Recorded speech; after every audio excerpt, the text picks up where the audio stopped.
பெரியவா சரணம். பெரியவா வானொலியின் மாலை நிகழ்ச்சிகள் ஆரம்பமாகின்றன. இன்றைய எமது நிகழ்ச்சிகள் நித்திய குரு பாதுகா பூஜா, ஸ்ரீ ரா கணபதி அவர்கள் எழுதிய புத்தகத்தின் ஒளிவடிவம், ஆன்மீக உரை, மகா பெரியவா மகிமை, உபன்யாசம். பெரியவா சரணம். பெரியவா சரணம். அடுத்த நிகழ்ச்சி நித்திய குரு பாதுகா பூஜை. शुक्लाम्भरधरं विष्णुं शशिवर्णं चतुर्भुजं प्रसन्नवदनं ध्यायेत् सर्वविघ्नोपशान्तये। ममोपात्त समस्त दुरितक्षयद्वार श्री परमेश्वर प्रीत्यर्थं गुरुप्रसाद सिद्ध्यर्थं गुरुप्रीत्यर्थं गुरुपादपूजाम् अद्य करिष्ये।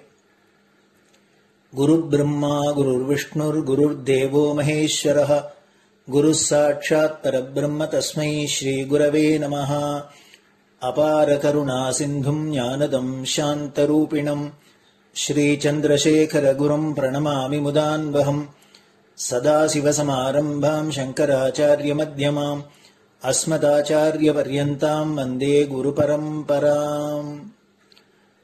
எல்லோரும் குருவ பெரிவாள தியானம் பண்ணிண்டு அர்ச்சனை பண்ணுவோம். அஷ்டோத்திரம். பெரியவா அஷ்டோத்திரம் பல அஷ்டோத்திரங்கள் இருக்கு. அதுல எளிமையா சுலபமா எது இருக்கோ அதை நான் இப்ப சொல்றேன். எல்லோரும் இதை கேட்டுண்டே திருப்பி சொல்ல முடிஞ்சுபா சொல்லி சொல்லி பெரிவாளுக்கு பாதத்துல ஒவ்வொரு புஷ்பத்தை அர்ச்சனை பண்ணலாம். ओम श्री कांची कामकोटि पीठाधीश्वराय नमः। श्रीमत् चंद्रशेखरेन्द्र सरस्वती गुरुभ्यो नमः। संन्यासाश्रम शिखराय नमः। काषाय दंडधारिणे नमः। सर्वपीठापहारिणे नमः। स्वामिनाथ गुरवे नमः। करुणासागराय नमः। जगदाकर्षण शक्तिमते नमः। सर्वचराचर हृदयस्थाय नमः। ओम भक्त परिपालक श्रेष्ठाय नमः। धर्म परिपालकाय नमः। श्री जयेन्द्र सरस्वत्याचार्याय नमः। श्री विजयेन्द्र सरस्वती पूजिताय नमः। शिवशक्ति स्वरूपाय नमः। भक्ताभीष्ट प्रदायकाय नमः। ब्रह्मण्य पोषकाय नमः। ब्रह्म विष्णु शिवैक्य स्वरूपाय नमः। कांची क्षेत्रवासाय नमः। कैलाश शिखरवासाय नमः। स्वधर्म परिपोषकाय नमः। चातुर्वर्ण संरक्षकाय नमः। लोकरक्षण संकल्पाय नमः। ओम ब्रह्मनिष्ठापराय नमः। सर्वपापहराय नमः। धर्मरक्षक संतुष्टाय नमः। भक्तार्पितधन स्वीकर्त्रे नमः। सर्वोपनिषत् सारज्ञाय नमः। सर्वशास्त्रगम्याय नमः। सर्वलोक पितामहाय नमः। भक्ताभीष्ट प्रदायकाय नमः। ब्रह्मण्य पोषकाय नमः। नानाविध पुष्पार्चितपदाय नमः। रुद्राक्ष क्रीडधारिणे नमः। भस्मोद्धूलित विग्रहाय नमः। सर्वज्ञाय नमः। सर्वचराचर व्यापकाय नमः। अनेक शिष्य परिपालकाय नमः। मनश्चाञ्चल्य निवर्तकाय नमः। अभयहस्ताय नमः। भयापहाय नमः। यज्ञपुरुषाय नमः। यज्ञानुष्ठान रुचिप्रदाय नमः। यज्ञसम्पन्नाय नमः। यज्ञसहायकाय नमः। यज्ञफलदाय नमः। यज्ञप्रियाय नमः। उपमानरहिताय नमः। स्फटिक तुलसी रुद्राक्ष हारधारिणे नमः। चातुर्वर्ण समदृष्टये नमः। ऋग्यजुस्साम अथर्वणादि चतुर्वेद संरक्षकाय नमः। தட்சிணாமூர்த்தி ஸ்வரூபாய நமஹ ஜாக்ரத் ஸ்வப்ன சுஷுப்தி அவஸ்தாதீதாய நமஹ கோடி சூரிய துல்லிய தேஜோமே ஷரீராய நமஹ சாது சங்க சம்ரக்ஷகாய நமஹ அஸ்வகஜ கோபூஜா நிர்வர்த்தகாய நமஹ குருபாதுக பூஜா துரந்தராய நமஹ கனகாபிஷிக்தாய நமஹ ஸ்வர்ண பில்வதள பூஜிதாய நமஹ சர்வஜீவ மோக்ஷதாய நமஹ மூக வாக்தான நிபுணாய நமஹ நேத்ர தீக்ஷாதானாய நமஹ द्वादशलिंग स्थापकाय नमः गान रसप्रियाय नमः ब्रह्मज्ञानोपदेशकाय नमः सकलकलासिद्धिताय नमः चातुर्वण्यपूजिताय नमः अनेकभाषा संभाषण कोविताय नमः अष्टसिद्धिप्रदायकाय नमः ओम श्री शारदामठ सुस्थिताय नमः नित्यान्नदान सुप्रीताय नमः प्रार्थना मात्र सुलभाय नमः पादयात्रा प्रियाय नमः नानाविध मतपंडिताय नमः श्रुति स्मृति पुराणज्ञाय नमः देव यक्ष किन्नर किंपुरुष पूज्याय नमः श्रवणानंदकर कीर्तये नमः दर्शनानंदाय नमः अद्वैतानंद भरिताय नमः अव्याच करुणामूर्तये नमः शैव वैष्णवादि मान्याय नमः श्री शंकराचार्याय नमः दंड कमंडलूहस्ताय नमः वीणा मृदंग सकलवाद्य नाथस्वरूपाय नमः रामकथा रसिकाय नमः वेद वेदांग आगमादि सकलकला सतस्प्रवर्तकाय नमः हृदय गुहाशयाय नमः शतरुद्रीय वर्णितस्वरूपाय नमः केदारेश्वरनाथाय नमः अविद्यानाशकाय नमः निष्काम कर्मोपदेशकाय नमः लघुभक्ति मार्गोपदेशकाय नमः लिंगस्वरूपाय नमः सालग्राम सूक्ष्मस्वरूपाय नमः कालड्यां शंकर कीर्तिस्तंभ निर्माणकर्त्रे नमः जितेन्द्रियाय नमः शरणागत वत्सलाय नमः श्रीशैल शिखरवासाय नमः डमरुकनाद विनोदाय नमः वृषभारूढ़ाय नमः दुर्मद नाशकाय नमः आभिचारिक दोषहर्त्रे नमः मिताहाराय नमः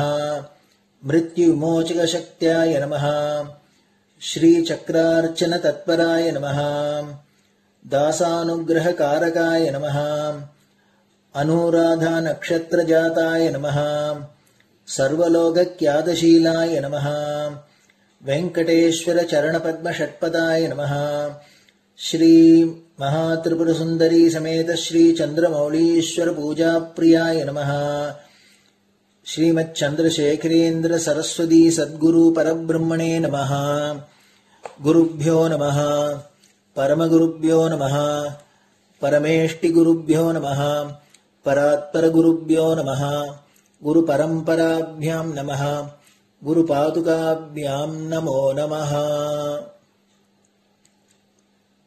அடுத்தது ஊதுபத்தி இருந்தா அதை காமிச்சு தூபம், நெய் தீபம் இருந்தா காமிச்சு அதை நெய் தீபம் தீபம் காமிச்சுட்டு நெய்வேத்தியம் வெத்தலைப்பாக்கு பழம் இதுலேருந்து ஆரம்பிச்சு அவளுக்கு எது சௌரியமோ அதுபடி நைவேத்தியம் பண்ணலாம். அதுக்கு அடுத்தது கற்பூர ஹாரத்தி பண்ணி எல்லோரும் பிரதட்சிண நமஸ்காரம் பண்ணி பெரியவாள்கிட்ட பிரார்த்தனை பண்ணிண்டு எல்லோரும் க்ஷேமமா இருக்கணும், லோகம் பரம மங்களமா சௌக்கியமா இருக்கணும், எல்லோரும் வியாதி வெக்க இல்லாத ஆயுராரோக்கிய ஐஸ்வர்யத்தோட சாந்தம் அமைதியோட ஞான வைராக்கியத்தோட எல்லோரும் நல்லவர்களாயிருந்து நன்மையை அடையணும்னு பிரார்த்தனை பண்ணி இந்த பூஜையை தினம் செய்யலாம். குரு பிரம்மா குரு விஷ்ணுர் குரு தேவோ மகேஸ்வரः குருः சாட்சாத் பரபிரம்ம தஸ்மை ஸ்ரீ குரவே நமः. அபார கருணா சிந்தும் ஞானதம் சாந்தரூபிணம் ஸ்ரீசந்திரசேகர குரும் பிரணமாமி முதான்வகம். சதாசிவசமாரம்பாம் சங்கராச்சார்யமத்யமாம் அஸ்மதாச்சார்யபர்யந்தாம் வந்தே குருபரம்பராம். குரு பாதபூஜை நிறைவடைஞ்சது. பெரியவா சரணம். பெரியவா சரணம். பெரியவா வானொலியில் நேயர்கள் அடுத்து கேட்க இருப்பது ஸ்ரீ ரா கணபதி அவர்கள் எழுதிய புத்தகத்தின் ஒளி வடிவம். அளிப்பவர் ஸ்ரீமதி உமா சங்கர் அவர்கள். தேனினும் இனிய சொல்லான் தீச்சுடர் மேனி கொண்டான் ஊனுயிர்க்குயிரதான ஒன்றினைக் கலந்து நின்றான். ஏனினிக் கவலை நெஞ்சே இன்றுனக் அருள் செய்தான். இஞ்ஞானவான் காமகோட்டி நாதனை நம்புவோமே. ஜே ஜே சங்கர ஹரஹர சங்கர. மகாபிரியவாளின் உபன்யாசங்களை ரா கணபதி அண்ணா தெய்வத்தின் குரல் என்ற பெயரில் 7 பாகங்களாக தொகுத்து அளித்ததின் 7ஆம் பாகத்தின் அடுத்த பகுதி அரசும் மதமும். சிறுபான்மை சமூகத்தினரும் தேசப்பற்று கொள்ளச் செய்வது பெரும்பான்மையினரின் அன்பு கடமையாகும். இந்த அறிக்கையில் நாம் சில சமூகத்தினர் கைக்கொண்ட முறை தவறுகளை எடுத்துக்காட்ட வேண்டி இருந்தது. எதிர்காலத்திற்கு படிப்பினை காட்டி எச்சரிக்கும் பொருட்டுத்தானே அன்றி இன்று அச்சமூகங்களில் வழிவந்தோரிடம் இந்து சமூகத்தினர் மன வேற்றுமை பாராட்டி பூசலிடுவதற்கு தூண்டுமுகமாக அல்ல. தங்களைப் போலவே இந்நாட்டில் வாழும் ஏனைய சமூகத்தினரும் சம உரிமை பெற்ற சகப்பிரஜைகளே என்ற உணர்ச்சியை நாட்டின் பெரும்பான்மை சமூகத்தினரான இந்துக்களே முன்னின்று நடத்தி காட்ட வேண்டும் என்பதே நமது விருப்பம். பிற மதத்தினர்களிடமும் அன்போடு பழகி இந்நாட்டில் உள்ள எல்லா மத பிரஜைகளும் ஒரே போல பாரதீயர்தாம் என்று அவர்கள் உணருமாறு செய்வதை இந்துக்கள் ஒரு கடமையாக மதித்து பொறுப்புணர்ச்சியுடன் ஆற்ற வேண்டும் என்பது நமது விருப்பம். அவ்விதம் செய்தால்தான் சிறுபான்மை சமூகங்களைச் சேர்ந்தோருக்கும் பாரதமே தமது தாயகம் என்ற சுதேசாபிமானம் உறுதியாக உருவாகி நிலைக்கும்.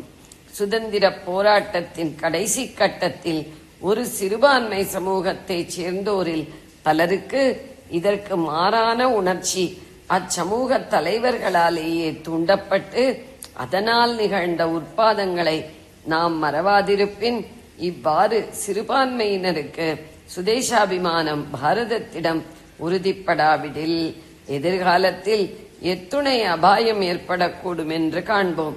மனிதகுலம் முழுவதற்கும் பொதுவான ஒரே ஈசனின் குடிமக்களாகவும் குழந்தைகளாகவும் நாட்டின் சகல பிரிவினரும் ஒன்று கூடி உழைத்தால்தான் இந்நாட்டை உலகுக்கே உதாரணமானதோர் ஆன்மீக மையம் கொண்ட அமைதி நாடாக உருவாக்க இயலும். தேசக்கொடியில் தர்ம சக்கரம் இடம்பெற்றதன் உட்காரணம் நாம் கருத்து செலுத்தாவிடனும் கூட நாம் அறியாமலே அவ்வீசனேதான் தனது தர்ம சக்கரம் நமது சுதந்திர நாட்டின் புதிய கொடியில் மத்தியஸ்தானம் பெறச் செய்திருக்கிறார் என்றே தொடங்கினோம். நாம் அறிந்த அளவில் செல்வாக்கு பெற்ற நவீன கொள்கை தலைவர்கள்தாம் சுதந்திர பாரத கொடியின் அமைப்பை வகுப்பதிலும் முக்கியம் பெற்றவர்கள். அவர்கள் உலகவியல் முன்னேற்றத்தையே பெரிதாக கருதுபவரெனினும் நல்லொழுக்கம், தியாகம், தீரம் ஆகியவற்றில் மிக்கவர்கள். தேசாபிமானம் என்று தங்களுக்கு தோன்றும் ஒன்றில் தன்னலம் மறுத்து பற்றுதல் கொண்டவர்கள். அவர்கள் தெய்வ சம்பந்தமில்லாத நன்னெறி கோட்பாட்டை தர்மமாக கருதுபவர்கள். அத்தர்மத்தை நாட்டு பிரஜைகள் யாவரும் பற்றி ஒழுக வேண்டும் என்பதே தமது கொள்கை என்பதை காட்டுமுகமாக நமது கொடியில் ஒரு புராதன சின்னம் நடுநாயகமாக இடம்பெற வேண்டும் என கருதினர். அவ்விதத்தில்தான் தற்போது நமது கொடியின் நடுவில் தர்ம சக்கரம் இடம்பெற்றிருப்பது. தற்காலத்தில் நமது நாட்டில் வழங்காதது என்றே சொல்லக்கூடிய தெய்வ சம்பந்தமற்ற ஒரு பெருமதத்தின் சின்னம் என்பதாலேயே மதச்சார்பர் அற்றவர்களாக கருதப்படக்கூடிய அத்தலைவர்கள் இத்தர்ம சக்கரத்தை தேர்ந்தெடுத்தனர். என்றாலும் சாரநாத்தில் உள்ள ஸ்தம்பத்தில் இடம்பெற்றுள்ளதான இச்சின்னம் சரித்திர பிரசித்தி பெற்றவரும் சாசனம் தோறும் தம்மை தேவானாம் பிரியன், தேவர்களுக்கு பிரியமானவன் என்று தெரிவித்துக் கொண்டவருமான அசோக சக்கரவர்த்தியுடன் சம்பந்தப்பட்டிருப்பதால் நம் எல்லோருக்கும் பெருமையூட்டுவதே ஆகும். ஆயினும் பகவானை புறக்கணித்து அறநெறி மட்டுமே என்ற நடைமுறை சாத்தியமற்ற தர்மம் குறித்து குறைபாடும் தெரியவே செய்கிறது. தனது உலக ராஜ்யத்தில் தர்மம் என்ற சட்டத்தை விதித்து நடத்துபவனாகவும் அதனை பின்பற்றுவோருக்கு நலன்கள் வழங்குபவனாகவும் அல்லாதாரை தண்டிப்பவனாகவும் அவர்களுக்கு பிறவிகளை உண்டாக்கும் ஓர் உயிருள்ள ஈசனை காட்டி அவனிடம் பிரியம் பயம் இரண்டும் கலந்த பக்தி என்பது சுவாபாவிகமாக தன்னியல்பாக பிறக்கச் செய்தாலே பொது ஜன சமூகம் தர்மம் என்ற ஒழுங்குமுறை கோட்பாட்டை பின்பற்றும் இந்த யதார்த்த உண்மையை மறந்து அறநெறியை மட்டும் போதித்த அம்மதம் நடைமுறையில் பயன் தரவில்லை. அம்மதப் பெரியோர்களும் சிறிது காலத்திலேயே நாடெங்கிலும் இருந்த அவர்களது சங்கத்தின் அலங்கோல போக்கிலிருந்து இவ்வுண்மையை கண்டு தெளிந்தனர். அதன் விளைவாக அவர்கள் தம் மதஸ்தாபகரையே அந்த ஈசனின் இடத்தில் வைத்து இந்துக்கள் தங்களது கடவுளருக்கு எழுப்பியதை விடவும் மிகப்பெரிய பிம்பங்களும் ஆலயங்களும் அவருக்கு சமைத்து வழிபட்டு மந்திராதி ஆகமங்களும் வகுத்தனர். அதோடு இந்து மத தேவதா கணங்களையே நேராகவோ தழுவலாகவோ தமது மதத்திலும் இடம்பெறச் செய்தனர். தெய்வ சம்பந்தமற்ற தர்மத்தை தனது ராஜ்யத்தில் பரப்பியதாக இன்றைய சீர்திருத்தவாத தலைவர்கள் கருதும் அசோக சக்கரவர்த்தியும் தம்மை தேவர்களுக்கு பிரியமானவன் என்ற விருதினாலேயே தெரிவித்துக் கொள்வதும் அம்முறையில்தான். இதை கவனியாது அம்மதஸ்தாபகர் அம்மதத்தின் மூல உருவத்தை தெய்வ சம்பந்தம் இல்லாததாக கூறி அதை தமது தர்மசக்கர பிரவர்த்தனம், சம்ஸ்கிருதத்தின் திரிபு மொழியான பாலியில் தம்மசக்க பவர்த்தனம் என்ற பிரசித்தமான வாக்குத் தொடரால் குறிப்பதை மட்டுமே கருத்தில் கொண்டு நமது கொடி நடுவில் சக்கரத்தை பொறிக்க செய்துள்ளனர். அந்த வாக்குத் தொடருக்கு பொருள் தர்மமாம் சக்கரத்தை நன்கு சுழன்றோடச் செய்தல், அதாவது அம்மத கோட்பாடுகளை நார்த்திசையும் பரப்புதல் என்பதேயாம். எப்படியாயினும் சுதந்திர பாரதத்தில் அறநெறி நன்கு பரவித்தழைக்குமாறு அரசாங்கம் பாடுபடும் என்ற உயர்ந்த லட்சியத்திற்கு உருவகமாகவே தர்ம சக்கரம் தற்போது கொடி நடுவில் பொறிக்கப்பட்டுள்ளதென்பது அம்மட்டில் மகிழ்ச்சிக்குரியதே. தேசிய லட்சிய வாசகமாக வேத வாக்கு. மகிழ்ச்சிக்குரிய மற்றொன்று, தேசத்தின் லட்சிய வாசகமாகவே உபனிஷத வாக்கான சத்தியமேவ ஜெயதே என்பதை தேர்ந்தெடுத்திருப்பதாகும். இதனால் உண்மையே வெல்லும் என்பது சனாதன தர்மத்தின் ஆதார சாத்திரமாம் வேதத்தின் பெரும் பிரமாணத்திலேயே மக்களுக்கு தெரிவிக்கப்படுகிறது. ஆயினும் இங்கும் கூட அந்த நவீன மனப்பான்மையாளருக்கு உரிய விதத்திலேயே மத சாத்திரம் தத்துவ சாத்திரம் என்று மேனாட்டார் வேறுபடுத்தி கூறும் இரண்டில் இவ்வாசகம் இந்து மதமாக கொள்வதற்கின்றி எல்லோருக்கும் உரிய தத்துவ சாஸ்திரமாயும் அதோடு உலகெங்குமே ஒரு நன்னெறி கருத்து என்ற அளவில் வழங்கப்படுவதாயும் இருப்பதாலேயே தேர்ந்தெடுக்கப்பட்டதாகவும் பேசப்பட்டது. எவ்விதமாயினும் மறைமொழியே தேசிய லட்சிய வாசகமாயிருப்பதை பாராட்டுகிறோம். தர்ம சக்கரமும் அப்பிரமதத்தின் பலமுக சிம்மமும் கொண்ட அசோகஸ்தூபியின் கீழேயே இவ்வாசகத்தையும் பொறித்து அரசாங்க லட்சினை லாஞ்சனை எனப்படும் அபிஷியல் சீல் அதிகாரபூர்வமான முத்திரை உருவாக்கப்பட்டுள்ளது. தர்ம சக்கரமா ஆலை தொழில் சக்கரமா? சக்கரத்தை தேர்ந்தெடுத்திருப்பதில் சங்கீதமாக மற்றுமொரு கொள்கையும் தெரிவிக்கப்படுகிறதோ என்ற ஐயுறுவோரும் உள்ளனர். நம்முடைய தேசாச்சாரம் என்ற பிரத்யேக மரபு எளிய வாழ்க்கைதான் என்றும் இயந்திர உதவியை நாடாது எளிய வாழ்க்கைக்கான சிறிய அளவினதான உபகரணங்களை பெருத்த ஜனத்தொகை படைத்த நம் நாட்டில் முக்கியமாக மக்களின் உடல் உழைப்பிலிருந்தே கைத்தொழிலாகத்தான் பெற வேண்டும் என்றும் சுதந்திர போராட்ட தலைவர்களில் முதலிடம் கொண்ட மகாத்மா கருதினார். அந்த கருத்துக்கு உருவகமாக குடிசை தொழிலாக உடல் உழைப்பின் மூலம் நடக்கும் நெசவுக்கு தேவைப்படும் எளிய கருவியான கைராட்டையாம் ஷர்க்காவை தமது கட்சியின் கொடி நடுவில் பொறிக்கச் செய்தார். ஆனால் அவ்வழிக்கு மாறாக மேனாட்டு பாணியில் பெருக்கமான சுகபோக சாதனங்களுடன் வாழ்க்கை நடத்தும் முறையையே சுதந்திர பாரதத்தில் நிறுவ விரும்புகிறோம் என்றும் அதற்கு தேவையான ஏராளமான உபகரணங்களை பெரிய பெரிய இயந்திரங்கள் செயற்படும் ஆலைத் தொழில் மூலமே பெறச் செய்வோம் என்றும் காட்டுமுகமாகவே ஆலை இயந்திரத்திற்கும் அடையாளமாக உள்ள சக்கரத்தை சக்கராவை சர்க்காவின் இடத்தில் நவீன கொள்கைக்காரர்களான தலைவர்கள் பொறித்துள்ளனரோ என்பதே அந்த ஐயம். கீதை காட்டும் தர்ம சக்கரம் உண்மையாதாயினும் நாம் அவனை மறந்து விட்டாலும் நம்மை மறவாத கருணையுடன் பகவானே தான் தனது தர்ம சக்கரத்தை நமது கொடிக்கு நடுநாயகமாக இடம்பெறச் செய்து அதன் மூலம் இன்றைய கொள்கை சூழ்நிலை எப்படி இருந்தாலும் எதிர்காலத்தில் அனுபவத்தால் படிப்பினை பெற்றேனும் இக்கொள்கையை கைவிட்டு இந்நாட்டுக்கே பிரத்யேகமாக உரிய மரபு வழியில்தான் நம் நாடு சென்று உலகின் ஏனைய நாடுகளுக்கு ஒரு நல்ல மாற்றாகவும் மாற்று மருந்தாகவும் புகழ் கொள்ளுமென நன்னம்பிக்கை ஊட்டுகிறார் என்றே நாம் கொள்கிறோம். இதற்கு காரணம் இதே தர்மசக்கர பிரவர்த்தன கருத்தை இதே சொற்றொடரால் அப்பரமத ஸ்தாபகருக்கு பல்லாயிரம் ஆண்டு முன்பே சக்கரக்கரத்தனான கிருஷ்ண பகவான் சனாதன தர்மத்தின் முக்கியமான ஆதார நூல்களில் ஒன்றான கீதையில் கூறியிருப்பதுதான். அப்புனித நூலில் 3வது அத்தியாயம் 16வது ஸ்லோகத்தில் ஏவம் பிரவர்த்திதம் சக்கரம், இவ்வாறு சுழன்று வரும் சக்கரம் என்றே மாந்தரின் உயரிய வாழ்க்கைக்கு தாம் அளித்துள்ள ஒழுங்கு அமைப்பான தர்மத்தை சக்கர வடிவாக பகவான் கூறியுள்ளார். இவ்வாறு என்பது எவ்வாறு என்பதையும் சுருங்க கூறி விளங்க வைக்கிறார்.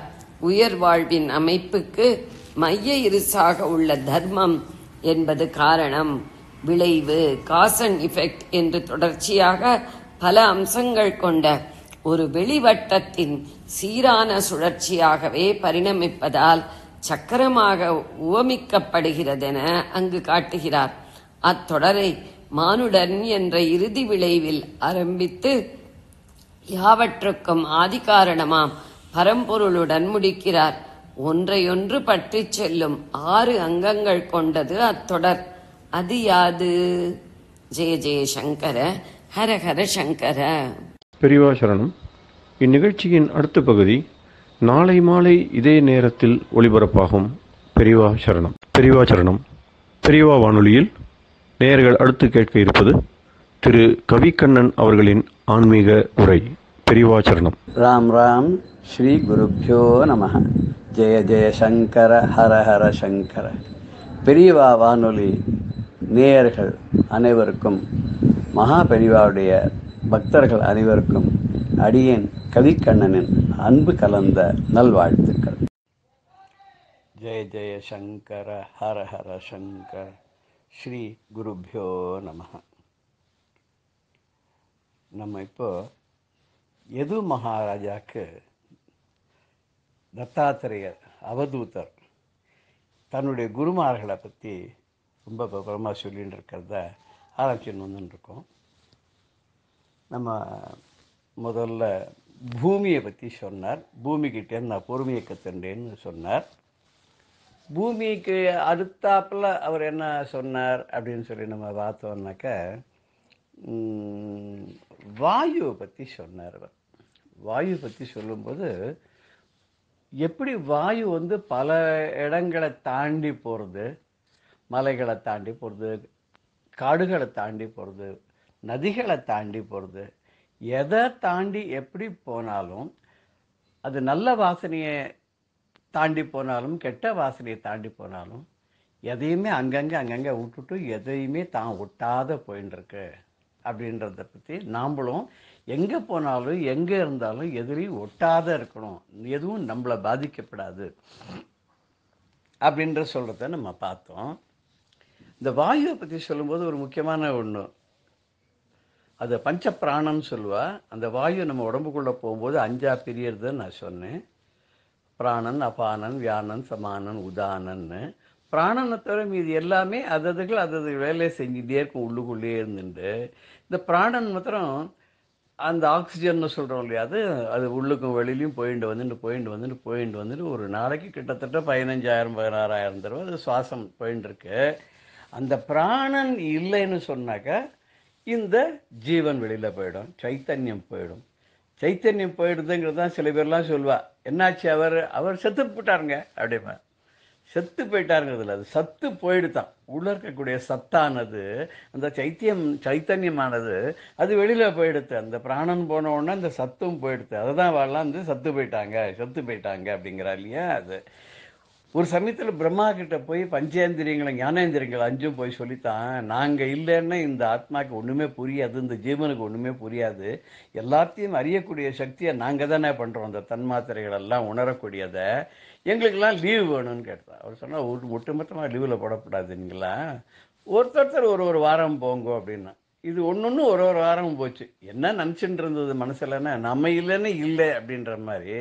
ஆனால் கண்ணு இல்லாதையும் ஒருத்தரால் வாழ முடிஞ்சது, கை கால் இல்லாத வாழ முடிஞ்சது, காது கேட்காத வாழ முடிஞ்சது, இதில் வாசனை தெரிஞ்சுக்காத வாழ முடிஞ்சது, சாப்பிடாத கூட ஓரளவுக்கு வாழ முடிஞ்சது இவாளால். ஆனால் திடீர்னு ஒரு நாளைக்கு என்ன பண்ணிட்டு, இந்த பிராணனும் பிரம்மா கிட்ட கேட்டுது, உள்ளுக்குள்ளே இருந்துட்டே வேண்டின்றது, எனக்கு ஒரு வாரம் லீவு கொடுங்களேன், நானும் போயிட்டு வரேன்னு. அப்போ சொன்னாரான், நீ ஒரு நிமிஷம் லீவில் போனாலே இவாள்லாம் இயங்காத போயிடுவா, நீ ஒரு வாரம் லீவு கேட்குறியே அப்படி. எதுக்கும் நான் மற்ற இந்திரியங்களை கூப்பிட்டு கேட்குறேன். மற்ற இந்திரியங்களை கூப்பிட்டு கேட்ட உடனே தான் அதுகளுக்கு புரிஞ்சுது, ஐயையோ இந்த பிராணன் இல்லைன்னா நாமெல்லாம் இயங்கவே முடியாது, அப்படி இருக்கச்சு இது லீவில் போகிறேன்னா நாமெல்லாம் என்ன கதை ஆறுது அப்படின்னு சொல்லிட்டு இந்த ஜீவனும் சொல்லித்தான், வேண்டாம் அவனுக்கு ஒரு க்ஷணம் கூட லீவு கொடுக்காதீங்கோ, கொடுத்தால நாங்கள்லாம் இல்லாத போயிடுவோம். இது என்ன பிராணனுடைய இம்பார்ட்டன்ஸ் பற்றி சொல்கிறதுக்காக சொல்கிறது. ஆனால் அந்த பிராணன் இருக்கிற வரைக்கும் தான் மனுஷன். அந்த பிராணன் இல்லைன்னா மனுஷன்னு சொல்கிறது இல்லையா, அது இதுன்னு தானே சொல்கிறேன். திருமூலர் கூட ஒரு பாட்டில் சொல்கிறார், அடப்பண்ணி வைத்தார் அடிசிலை உண்டார் மடக்குடியாரோடு மந்தனம் கொண்டார், இடப்பக்கம் சற்றே இறை நொந்ததென்றார், கிடக்கப்படுத்தார் கிடந்து ஒழிந்தாரே என்றார். ஒருத்தர் என்ன பண்ணார்னாக்கா, நான் போய் இதுக்கு வயலுக்கு போயிட்டு வரேன், நீ அடையெல்லாம் பண்ணி வை, அடிசல்லாம் பண்ணி வைன்னு வயலுக்கெல்லாம் போயிட்டு வந்தாரான். வயலுக்கெல்லாம் போயிட்டு குளிச்சுட்டு அந்த இதெல்லாம் விளைச்சலாம் பற்றியெல்லாம் மேற்பார்வையெல்லாம் பார்த்துட்டு வீட்டுக்கு வந்தாரான். வந்துவிட்டு அந்த அடையெல்லாம் சாப்பிட்டார். அடிசல் அக்கார் அடிசல் வெடிந்தா அன்னைக்கு விசேஷமாக, அதையும் சாப்பிட்டார். பார்த்து மாமியோட ரொம்ப சந்தோஷமாக சௌக்கியமாக அன்றைக்கி எப்பொழுதை கழித்தார். திடீர்னு என்ன ஆச்சுன்னா, எனக்கு இடது பக்கத்தில் மாரில் வலிக்கிறதுன்னார். படுத்துண்டவர் தான் ஒரு இடி, அப்புறம் எழுந்திருக்கவே இல்லை அப்படின்னார். இவ்வளோதான் வாழ்க்கைன்னார். சரி இவ்வளவு தானே அப்படின்னா, அதுக்கு அடுத்தது தொடர்ந்து ஒரு விஷயத்தையும் அவர் சொல்கிறார் பாருங்க. நினச்சாலே மனசு அப்படியே பகீருங்கிற மாதிரி இருக்கும். இந்த படுத்தவர் போனது தான் அப்படின்றது சரி. அதுக்கப்புறம் நடந்த என்ன கதை தெரியுமா, ஊரெல்லாம் ஒன்றாய் கூடி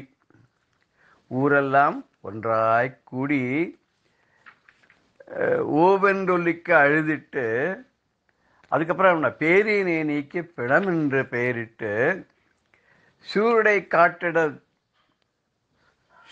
வெங்காட்டிடை கொண்டு போய் சுட்டிட்டு நீரில் மூழ்கி நினைப்பு ஒழிந்தாரே என்ன. அது ஊரெல்லாம் கூடி, எல்லா ஜனங்களும் கூடிட்டார்.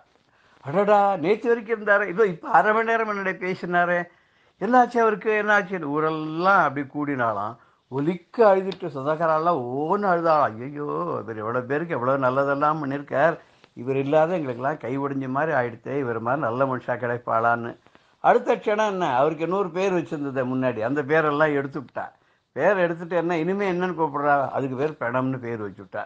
பாடிங்கிறான் இல்லையா, என்ன வர வேண்டிய அவெல்லாம் இருந்தாச்சா, எடுத்துட வேண்டியது தானே, ஆக வேண்டியது மேலே பாருங்க எல்லாருக்கும் சொல்லியாச்சா அப்படின்லாம் கேட்குறா இல்லையா? அது மாதிரி பிரணம்னு பேர் வச்சுக்கிட்டா, பிரேத்தம்னு சொல்கிற மாதிரி அது. அதுக்கப்புறம் என்ன பண்ணுறா, சூரியன் காட்டடை கொண்டு போய் சுட்டிட்டு எங்கே இந்த ஸ்மசானத்தை கொண்டு போய் அங்கே அதை எரிச்சுட்டு, எரிச்சதோடு இல்லை, அங்கேயே பக்கத்தில் குளம் குட்டை நீர் நிலைகள் எதாவது இருந்ததுன்னா அதில் நீரினில் மூழ்கி அங்கேயே ஸ்நானம் பண்ணிட்டு இவனை பற்றி நினைப்பையும் ஒழித்தார்களாம். இனிமே இவனை பற்றி எதுக்கு நினச்சிக்கணும், இவனுடைய நினைப்பு கூட இல்லாத மாதிரி போயிட்டா அப்படிங்கிற. இப்படி ஒரு உலகத்தில் வந்து மக்கள் வந்து எப்படி ஒருத்தரை மதிக்கிறாங்கிறத பார்த்து அந்த பிராணன் போயிடுத்தோன்னு அதுக்கப்புறம் இந்த ஜீவன் போனப்புறம் இந்த உடம்புக்கு எந்த விதமான மரியாதையும் கிடையாதுங்கிறத திருமூலர் ரொம்ப அழகாக சொல்கிறார். அதனால் வாயுவினுடைய இம்பார்ட்டன்ஸ் என்ன அப்படின்னு கேட்டோன்னா, வாயு வந்து எல்லா ஜீவன்களையும் உயிரோடு வைத்திருப்பதற்கு அது உபகாரம் பண்ணுகிறது அப்படின்றதையும் பார்த்தோம். இதையும் அவதூதர் வந்து ரொம்ப அழகாக தன்னுடைய யது மகாராஜாவான சிஷ்யனுக்கு ரொம்ப அழகாக எல்லாத்தையும் சொல்லின்னு இருக்கார். இதுக்கப்புறம் என்ன பண்ணார் அப்படின்னு நம்ம பார்த்தோம்னாக்கா அடுத்ததை பற்றி சொல்ல போகிறார். என்ன சொல்ற, வாயு பற்றி சொன்னார். வாயுக்கு அப்புறம் என்னது, ஆகாசம். ஆகாசத்தை பற்றி சொல்லும்போது ஆகாசம் பறந்து விரிந்து எல்லா இடத்துலையும் இருக்கு. அந்த ஆகாசத்துக்குள்ள அண்டச்சராச்சரங்கள் எல்லாமே இருக்கு, அகில உலகங்களும் இருக்கு. ஆகாசங்கிறது தான் வெளி, வெட்ட வெளி அப்படின்னு சொல்கிறோம். அந்த வெளிங்கிறது வெளியில எல்லாமும் இருக்கிறது, எல்லாத்துக்குள்ளேயும் அந்த வெளியும் இருக்கிறது. இது தானும் எல்லா இடத்திலும் இருப்பதாக தெரிகிறது, தன்னுள்ளும் எல்லாம் இருப்பதாக தெரிகிறது.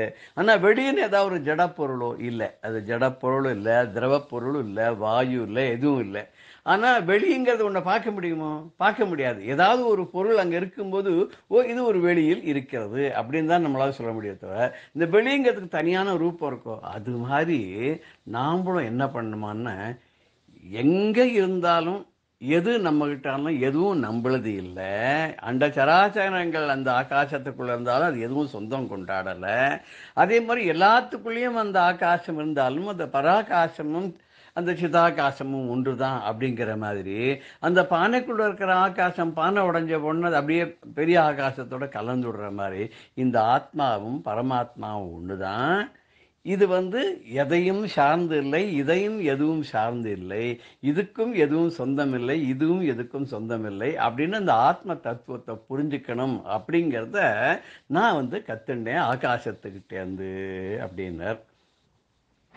சரி, ஆகாசத்துக்கிட்டேருந்து இது கத்துண்டாரு, தண்ணீர்கிட்டேருந்து என்ன கத்துண்டேன்னு சொல்கிறார். அடுத்தது தண்ணீர், அது வந்து பெரிய கடலில் தண்ணீராக இருக்கும். கடலுக்கு வந்து சேரக்கூடிய நீர் எதுலேருந்து வருதுன்னா ஆற்றின் மூலமாக வருகிறது. அதில் இருக்கும்போது அதுக்கு ஆறுன்னு பேர். அதுவே பெரிய ஏரியில் இருக்கும்போது தண்ணி பெரிய பெரிய சமுத்திரத்துக்கு அடுத்தது ஏரி தான் பெருசுன்னு சொல்லுவாள். ஏன்னா அங்கே தான் தண்ணி தங்கி இருக்கும். ஆற்றில் கூட ஓடிண்டே இருக்கும் தண்ணி, ஏரியில் பெரிய தண்ணி. ஏரிக்கு அடுத்தது குட்டை, அதில் கொஞ்சமாக இருக்கும். குளம் குட்டைன்னு சொல்கிறோமோ இல்லையோ, குளம்னா கொஞ்சம் பெரியது, குட்டைங்கிறது கொஞ்சம் சின்னது. குளம்ங்கிறது கொஞ்சம் ஒரு ஆர்கனைஸ்டாக இருக்கும், முக்கால்வாசி கோவிலை சார்ந்ததாக இருக்கும். குட்டைங்கிறது அங்கங்கே ஒரு கிராமத்தில் அவாவா குளிக்கிறதுக்கு மாடு குளிப்பாடுறதுக்கு இப்படிலாம் இருக்கும். அதுக்கு ஏதோ ஒரு காவாலேருந்து தண்ணி வந்துன்னு இருக்கும். அப்புறம் அவாவா வீட்டில் கிணறுன்னு ஒன்று இருக்கும். இப்போ தான் போர்வெல் தான் வந்து கொடுத்து. எங்கே இருந்தாலும் தண்ணி தண்ணி தான், தண்ணியினுடைய குணம் மாறாது. அப்படி குணம் மாறாத அந்த தண்ணி எங்கேருந்து எடுத்தாலும் தூய்மையானது. இப்போ நம்ம அதில் கொண்டு போய் சாக்கடையை கலந்துடுறோம், குப்பையை கொண்டு போய் போடுறோம், அதை வந்து விஷம் ஆக்கிட்டோமே தவிர உண்மையான நிலையில் பார்த்தோன்னா நமக்கு தண்ணியினுடைய குணம் என்னன்னா சுத்தமானது. காற்றுக்கு அடுத்தது மனுஷனுக்கு அத்தியாவசியமான தேவை என்னங்கிறத தண்ணி தான். ஸோ அந்த தண்ணி இப்போ நம்ம எல்லாம் சொல்கிறோம் இல்லையா, சயின்டிஸ்ட்லாம் 2 பங்கு ஹைட்ரஜனும் 1 பங்கு ஆக்சிஜனும் H2O அது சேர்ந்ததுன்னா தண்ணின்னு சொல்கிறோம் இல்லையா. இது அந்த காலத்திலே சொல்லிட்டா நம்ம முனிவர்கள்லாம், தண்ணீர் என்பது 2 வாயுக்களின் கூட்டு சேர்க்கை அப்படின்னு அந்த காலத்திலே சொல்லிட்டா. அவள் எந்த லேபில் போய் டெஸ்ட் பண்ணா, ஒன்றுமே இல்லாத அவளே ரொம்ப அழகாக சொல்லிட்டா. அப்பேற்பட்ட தண்ணீர் வந்து நீரின்றி அமையாது உலகம் அப்படின்னு கூட வள்ளுவர் சொல்கிறார் இல்லையா. அதனால அது வந்து வானத்திலேருந்து அது மழையாக பெய்யறது முதல்ல சமுத்திரத்தில் இருக்கு. சூரியன் வந்து அந்த தண்ணீரை ஆவி ஆக்கி மேலே அனுப்புறதுனால அது வந்து மேகம் ஆயிடுறது. அதே மேகத்திலேருந்து அது பொழியும் போது, மலையில் பொழியும் போது, மலையில் சில சமயத்தில் பனிக்கட்டியாக நிற்கிறது. பனிக்கட்டியாக இருக்கிறது என்ன பண்ணுறது? கீழே இறங்கி வரும்போது மேகமாக இருக்குது, மேகத்திலேருந்து பனிக்கட்டியாக இருக்குது, அதுலேருந்து உருகி ஆறாக போகிறது, அப்படி போய் சமுத்திரத்தில் கலக்கிறது. இல்லை ஏரியிலையோ குளத்துலையோ குட்டையிலையோ கிணத்துலையோ விழும்போது அங்கங்கே அதுவாக இருக்குது. எங்கே இருக்கோ அதுவாகவே அது மாறிடுறது, அந்த ஷேப்பில் மாறிடுது. ஆனால் சூரியனுடைய ஒரு கதிருடைய பிரபாவத்தினால அந்த தண்ணி ஆவியாகி மேலேயும் போயிடுறது இல்லையா? அது மாதிரி இந்த தண்ணீர்கிட்டேருந்து நம்ம என்ன கற்றுக்கணும் அப்படின்னு சொன்னாக்க, நீர் ரொம்ப எல்லாருக்கும் உபயோகமானது, அது இயற்கையில் சுத்தமானது, மனசுக்கு திருப்தி கொடுக்கறது, மனுஷால தூய்மைப்படுத்துறது. அது மாதிரி நம்ம மனசுத்தையும் சுத்தமாக வச்சுக்கணும், எல்லாருக்கும் திருப்தி அளிக்கணும். நம்முடைய பார்வை, உபதேச மொழிகள், நம்முடைய பிஹேவியர் எல்லாமே தண்ணீர் எப்படி எல்லாருக்கும் அத்தியாவசியமான நண்பனாக இருக்கிறதோ அதுபோல நம்முடைய ஒரு தவமோ, நம்முடைய செய்கைகளோ, நம்முடைய இருப்போ எல்லாமே பிறருக்கு உபயோகப்படக்கூடியதாக, அத்தியாவசியமானதாக இருக்க வேண்டும் அப்படிங்கிற மாதிரி தண்ணீரை பற்றி சொல்கிறார். இதுக்கு மேலே வேறு என்னென்ன சொல்ல போகிறார் அப்படின்னு பார்த்தா, அவர் அக்னி, சந்திரன், சூரியன், புறா, பாம்பு, இப்படி மலைப்பாம்புன்னு சொல்ல போகிறார். இதை நம்ம வருகிற வாரங்களில் தொடர்ந்து நம்ம பார்க்க இருக்கிறோம். ஜெய ஜெய சங்கர, ஹரஹர சங்கர, ஸ்ரீ குருபியோ நமஹ. ராம் ராம். பெரியவா சரணம். இந்நிகழ்ச்சியின் அடுத்த பகுதி நாளை மாலை இதே நேரத்தில் ஒளிபரப்பாகும். பெரியவா சரணம். பெரியவா சரணம். அடுத்த நிகழ்ச்சி மகா பெரியவா மகிமை உபன்யாசம். வழங்குபவர் பிரம்மஸ்ரீ கணேச சர்மா அவர்கள். அபார கருணா சிந்தும் ஞானதம் சாந்தரூபிணம் ஸ்ரீ சந்திரசேகரகுரும் பிரணமாமி முதான்வகம். 1979 வருஷம் கர்நாடகத்தில் வியாசநகரே அப்படிங்கிற இடத்துல சங்கர ஜெயந்தி உற்சவம் ஆரம்பிச்சதை பார்த்தோம். அமாவாசைக்கு முன்னால் பிரதம அன்னைக்கு இது கார்த்தால உற்சவம் ஆரம்பிச்சுது. அந்த கார்த்தால உற்சவத்தில் பூஜைகள்லாம் உண்டு. சாயந்தரம் 4:30 மணிக்கு கிளம்பி ஆதிசங்கர பகவத்பாதாவோட அந்த பாதுகையை இந்த பல்லாக்கில் வச்சுண்டு சத்திர சாமரங்கள் இந்த உபச்சாரங்களோட ஊர்வலம் போகணும் அப்படின்னு பெரியவா உத்தரவு பண்ணியிருந்தா. ஊர்வலம் எங்கே போகிறது அப்படின்னா, இந்த பெரியவா இருந்த அந்த ஆசிரமத்திலேருந்து, இந்த பூஜை நடக்கிற இடத்துலேருந்து முன்னால் இருக்கிற அந்த துங்கபத்ரா நதிக்கரைக்கு ஊர்வலமாக எடுத்துன்னு போகணும் அப்படின்னு மங்களவாத்தியம் எல்லாத்தோடையும். அதுக்கு ஊர்வலம் போகிறது ரொம்ப கண்கொள்ளா காட்சியாக இருந்தது. பெரியவாளும் கூடவே வரா. எப்படி இருந்தது அப்படின்னா, கூட்டமான கூட்டம், ஜனங்கள்லாம் எல்லாம் தெரிஞ்சுன்னு வந்துடுத்து. முன்னால் மங்களவாத்தியம் போகிறது, 2 தீவெட்டி, சாமரங்கள், சத்திரம், அதில் அந்த டோலி பல்லாக்கில் பகவத்பாதாள் படம் வச்சு முன்னால் ஒருத்தர் தட்டில் ஆச்சாரியால் பாதுகையை எடுத்துட்டு போக கூட எல்லாரும் வர. பின்னால் பெரியவா வர. சாண்டூர் ராஜ குடும்பத்தெல்லாம் ராஜாக்கள்லாம் கூட வர. இந்த ராஜாக்களுக்கெல்லாம் நடுப்புற பெரியவா எப்படின்னு எதிராஜன் மாதிரி ஜம்முன்னு தண்டத்தையும் பிடிச்சுண்டு அந்த நடந்து வர அழகு தனி. பெரியவா அந்த நடந்து இந்த தளிர் நட அப்படின்னா தத்தி தத்தி அவ நடந்து வருது. கஜகதியில் வரத்தை பார்த்தா கண்கொள்ளாதான் இருக்கும். அவ எதை பண்ணினாதான் நம்ம மனசு பறி போகாது. எதை பண்ணினாலும் அழகா இருக்கும். அவ நின்னாலும் அழகு, உட்கார்ந்துனாலும் அழகு, படுத்திருந்தா அழகு, நடந்தா அழகு, பேசினா அழகு, பேசலைன்னா அதை விட அழகு, அபிநயம் பண்ணினா அதை விட அழகு. இப்படி ஒன்றை விட ஒன்று அழகு, ஒன்றை விட ஒன்று அழகு, ஒன்றை விட ஒன்று அழகுன்னு அப்படியே உருக்கிறாப்புல தான் இருக்கும். நெக்க உருக்கிடும். ஒரு பாட்டு இருக்கே, அதரம் மதுரம் வதனம் மதுரம் மதுராதிபதியர் அகிலம் மதுரம் அப்படின்னு வல்லபாச்சாரியார் உருகிறாரே. அந்த கிருஷ்ணன் என்ன பண்ணான்னு எத்த பண்ணினாலும் அழகுதான். அதைத்தானே அவர் வர்ணிக்கிறார். அந்த மதுராஷ்டகத்தில் சொன்னதெல்லாம் இப்போ நீங்கள் பெரியவாளுக்கு சொல்லி பாருங்கோ. சொல்லி பார்த்தேன்னா ரொம்ப அப்படியே அத்தனையும் பொருத்தமாக இருக்கும். பிரதோஷ மாமாவோட மச்சினர் கிருஷ்ணமூர்த்தி அப்படின்னு கிட்டு மாமா அப்படின்னு சொல்கிறார். அவர் பெரியவா மேலே இதே மாதிரி வல்லபாச்சாரிய மதுராஷ்டகம் மாதிரியே அவரும் ஒன்று பண்ணியிருக்கார். பெரியவா பண்ணுற எல்லா காரியத்தையும் ஒரு நாளைக்கு எழுந்துட்டா ஆச்சமனம் பண்ணுறதை பார்த்தா அழகாக இருக்கும். எதை பார்த்தாலும் மதுரம் மதுரம் மதுரம் மகா பெரியவா மதுரம் அப்படின்ட்டு அவர் வர்ணிச்சிருக்கார். அவ்வளவு ஆனந்தமாக இருக்கும். இன்னொன்று கூட அவர் பண்ணியிருக்கார். பார்த்துக்கிட்டே இருக்க தோணுது, பெரியவாளை பார்த்துக்கிட்டே இருக்க தோணுது அப்படின்னு ஒரு பாட்டு அவர் எழுதினார். அதை பிரபல பாடகர் டி.எம். சௌந்தரராஜன் அவர்கள் ரொம்ப அழகாக அதை பாடி நெக்கு உருகிறாப்புல அதை கேட்டாலே நம்ம மனசில் கல் நஞ்சும் கரையும் அப்படி இருக்கும். அதில் பார்த்தீங்கன்னா எதை பார்த்தாலும் அழகாக தான் இருக்கும். பெரியவா ஆச்சமனம் மன்றத்தே அழகாக இருக்கும், இடது கையால் அனுகிரகம் பண்ணா அழகாக இருக்கும், வலது கையால் அனுகிரகம் பண்ணா அழகாக இருக்கும். இப்படி எதை பார்த்தாலும் அழகாக இருக்கும், பார்த்துட்டே இருக்கணும்னு தோணும். பெரியவாளை பிரிந்து வர மனமும் மறுக்குது அப்படின்னு இருக்கும் இந்த வார்த்தை. ஏதோ பார்த்தாச்சு போறோம், நமக்கு நேரம் ஆச்சு போகலாம் அப்படின்னே தோணாது. அப்படியே இருந்துட மாட்டோமா, அங்கேயே அப்படியே உருகிட மாட்டோமா, அப்படியே ஐக்கியம் ஆயிட மாட்டோமா, கரைஞ்சிட மாட்டோமா அப்படிங்கிறப்பல தான் இருக்கும். அதுதான் அது பரபிரம்மம் அப்படிங்கிறதுக்கு சாட்சி. பரபிரம்மம் பிரம்மானந்தம். பிரம்மானந்தனா எப்படி இருக்கும்? பெரியவாளை போய் ஒரு தரம் தரிசனம் பண்ணினா ஒரு க்ஷணகாலம் அங்கே இருந்தா அனுபவிச்சவாளுக்கு தெரியும். அப்படித்தான் இருக்கும் பிரம்மானந்தம்னா என்ன அப்படின்னு நாம தீர்மானமா சொல்லலாம். அப்படி பெரியவா தண்டத்தை தூக்கிண்டு அப்படி தளிர் நடந்து வர அய்யர்வாழ்ஸ்வரர் தியாகபிரம்மன் சாமஜ வரகமனா அப்படின்னு ஒரு சாகித்யத்துல சொல்றார். அவன் எப்படி இருக்குன்னு அந்த யானை நடந்து வராப்புல இருக்கும். எப்படி வேணா அவ பாவத்துக்கு ஏத்தாப்புல இருக்கும். பெரியவா நடந்து வரத்தை பார்த்தா அப்படியே அப்படி பரம கம்பீரமா அப்படி யானை நடந்து வராப்புல அசைஞ்சு வராப்புல இருக்கும். சில பேர் சொல்லுவா அப்படியே நடந்து வரத்தை பார்த்தா அம்பாள் நடந்து வராப்புல இருக்கும் அப்படின்னு சொல்லுவா. அவளோட மனோபாவத்துக்கு ஏத்தாப்புல அது ஆனந்தத்தை கொடுக்கும். அப்படித்தான் இவ பெரியவா பின்னால ஆச்சாரியால் பாதுகைக்கு பின்னால ஊர்வலத்தில் நடந்து வர அந்த துங்கபத்ரா நதிக்கரைக்கு சுவாமி எழுத்துன்னு போய் அந்த பாதுகைக்கு அபிஷேகம் பண்ணி எப்பொழுதுமே உண்டு. அந்த இடத்துல போய் அபிஷேகம். காஞ்சிபுரத்துல என்னன்னா காமாட்சி கோவிலேருந்து ஆச்சாரியால் கிளம்பி சங்கர ஜெயந்தியில ஒவ்வொரு நாளைக்கும் அங்க நிறைய தீர்த்தங்கள்லாம் உண்டு, புண்ணிய தீர்த்தங்கள்லாம். ஒவ்வொரு குளத்துக்கு தீர்த்த கரைக்கு போய் அங்க ஆச்சாரியாளுக்கு அபிஷேகம் பண்ணி அதுக்கப்புறம் ஊர்வலமா யதாஸ்தானத்துக்கு எடுத்துட்டு வந்து அங்க அர்ச்சனை தீபாராதனை முதல்ல நடக்கும். இது சம்பிரதாயம். இந்த சம்பிரதாயப்படித்தான் எல்லா இடத்துலையும் கொண்டாடுறது. இங்கேயும் அப்படித்தான் கொண்டாடுற. வியாசநகரையிலையும் துங்கபத்ராவுக்கு எடுத்துன்னு போய் அங்க ஆச்சாரிய பாதகிக்கு அபிஷேகம் எல்லாம் பண்ணி அலங்காரம் பண்ணி திருப்பி அதே மாதிரி ஊர்வலமா எடுத்துன்னு வந்து இந்த பூஜை மேடையில வச்சு ருத்ர திரிசதியினால அர்ச்சனை. இந்த ருத்ர திரிசதியினால அர்ச்சனை இந்த காசி சுவாமிகளை விட்டு பெரியவா பண்ண சொன்னா. இந்த ஏகாம்பரம் ஸ்ரீகண்டன் வாழலாம் ருத்ர திரிசதி சொல்றா.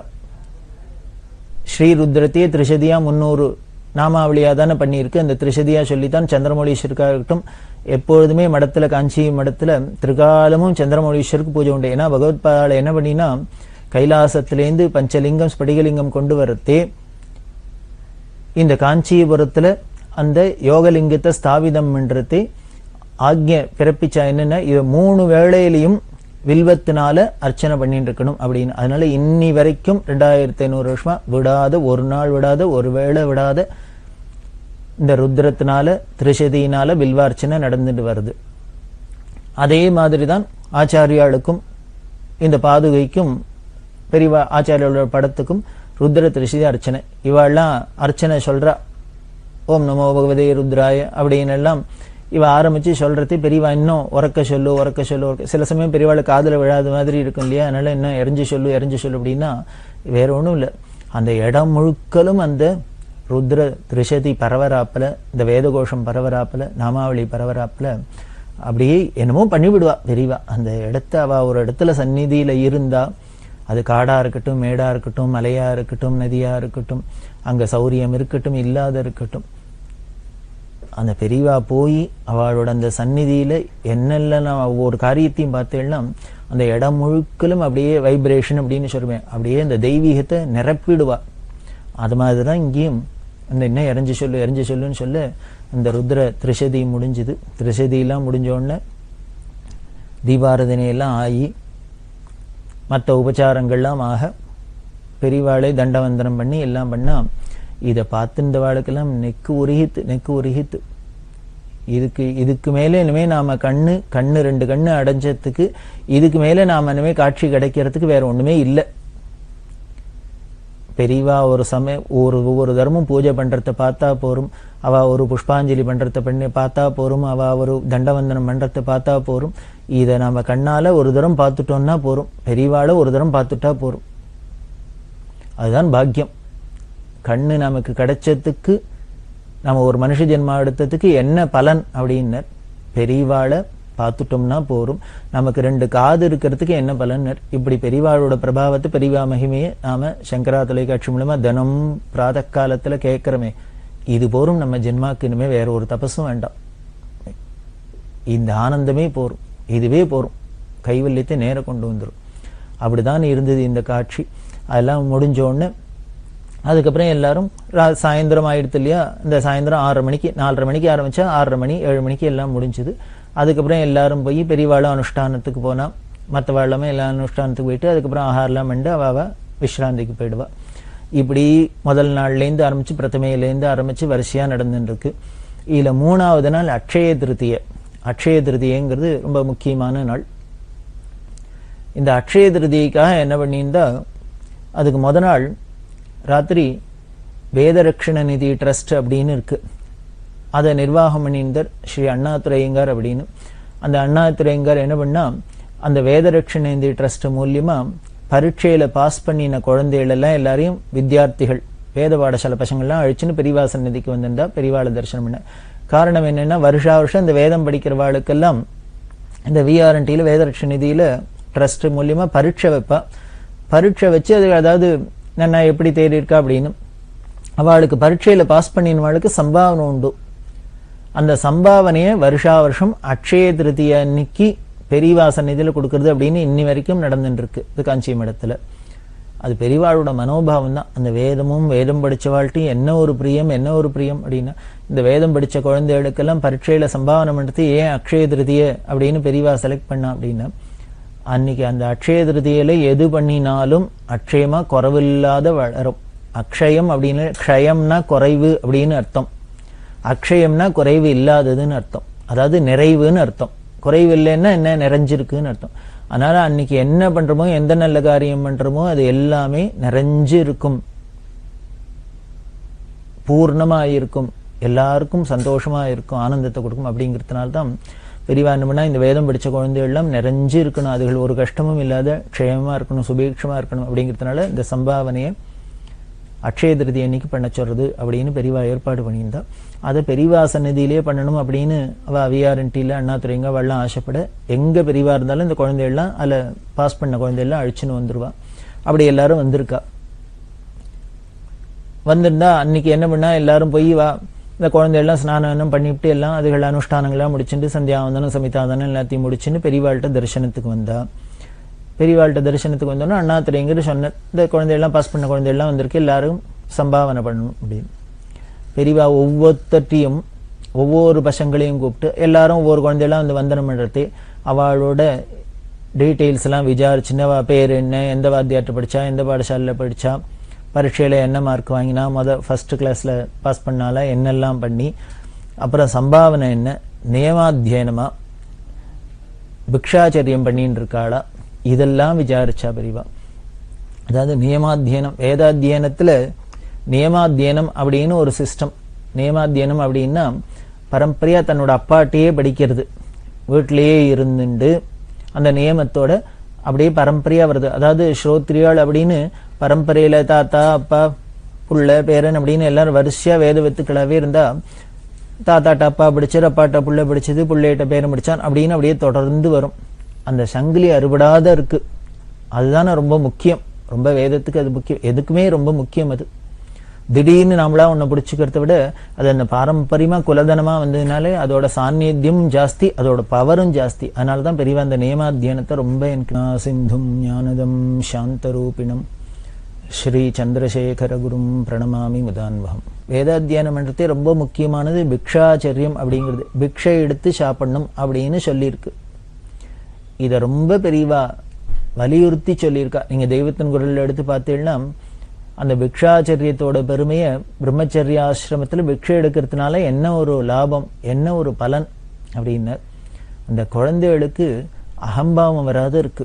பெரிய பணக்கார வீட்டு குழந்தைகளா இருந்தா கூட, ராஜாவோட பிள்ளையா இருந்தா கூட, ஒரு குருகுலத்துல வந்து ஒரு ஆசிரியர்கிட்ட வேதாத்தியனம் பண்ணினா பிக்ஷை எடுத்து தான் சாப்பிடணும் அப்படின்னு நமது சாஸ்திரம் விதிச்சிருக்கு. காரணம் என்ன அப்படின்னு, படிக்க படிக்க படிக்க என்ன ஆயிடும், அந்த வித்யா கர்வத்தை கொடுத்துரும், நமக்கு அகம்பாவத்தை வளர்த்துரும்.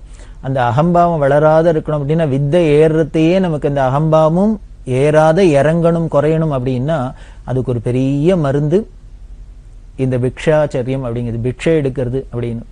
அதாவது இவனோட வயத்துக்கே சாப்பாட்டுக்கு அடுத்த வகையை எதிர்பார்க்கணும், பிச்சை எடுத்து சாப்பிட்றாப்புல இருக்கு அப்படின்னா அது வினயத்தை கொடுக்கும். அதுக்காக தான் இந்த பிக்ஷாச்சரியம் ரொம்ப முக்கியமா சொல்லியிருக்கு. அது பெரியவா ரொம்ப வலியுறுத்திருக்கா, பெரியவா ரொம்ப ஆசைப்படுறா. எல்லாரும் இப்ப எல்லாமே எஜுகேஷன் சிஸ்டமே மாறி போயிடுத்து. குருகுலத்துல இருக்கிறதே, அப்படி இருந்து படிக்கிறதே, இதெல்லாம் ஒரு இந்த பண்பெல்லாம ரொம்ப முக்கியமா வளர்ந்தது. அப்படி இல்லாத ஸ்கூல்கள்லாம் போய் சிஸ்டம்லாம் மாறினதுக்கு அப்புறம் என்ன ஆயிடுத்துன்னு, சொல்லிக் கொடுக்குற வாத்தியாரும் ஏதோ காசுக்கு சொல்லிக் கொடுக்குறா, படிக்கிற குழந்தைகள் நம்ம ஃபீஸ் தானே கட்டுறோம் அப்படின்னு அந்த பாவத்துல தான் படிக்கிறா.